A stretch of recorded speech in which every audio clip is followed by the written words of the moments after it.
Thank you, Mr. Chairman, for convening this important hearing, and to all of our witnesses who are here today. It is indeed a pleasure to see you.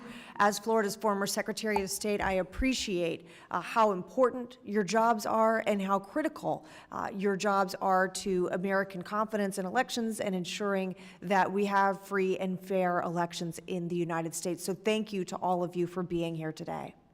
Secretary Byrd, I'd like to go back to you. You mentioned in your opening a couple of concepts that I think are very important as it relates to public confidence and really an example of some of the best practices that we could see in elections in our country. I'd like to start with voting systems and transparency. Is it correct, Secretary Byrd, that the Florida Department of State tests and certifies every voting system before it is used in an election? That is correct. Is it also true, Secretary Byrd, that before an election, local election officials perform testing and auditing of those systems again before they're used? Yes. And that testing and auditing of the election systems prior to every election is open to the public, is it not? Absolutely open to the public. And would you tell us this, while voting is going on during elections, are those voting systems ever connected to the internet? They are not connected to the internet. In other words, Secretary Byrd, is it possible to hack a voting system during an election? It is not.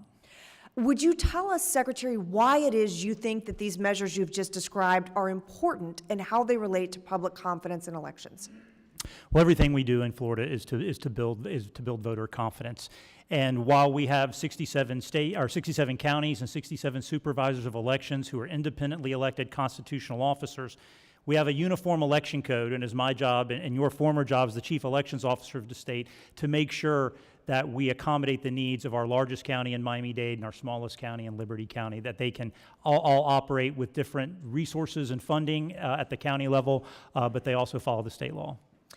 I'd like to go back to something else that was mentioned earlier in this hearing. There was reference made to what was described as Governor DeSantis's election police. In fact, Secretary Byrd, is that not the Florida Department of State's Office of Election Crimes and Security? It is. It was one of the governor's top election integrity priorities to create the Office of Election Crimes and Security. That office, which is housed in the Department of State, we investigate allegations of election fraud and crimes.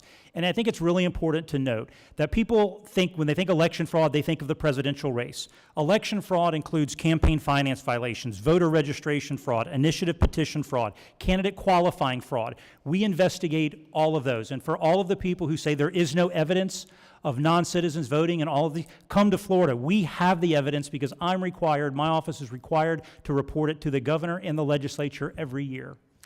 And if you would, touch on the petition gatherers, what that is, and explain for us why that is harmful to both the public and the elections process if there is fraud occurring during the petition gathering process. Those initiative petitions change or have the potential to change our state constitution. They enshrine, if they pass, they enshrine it in state law.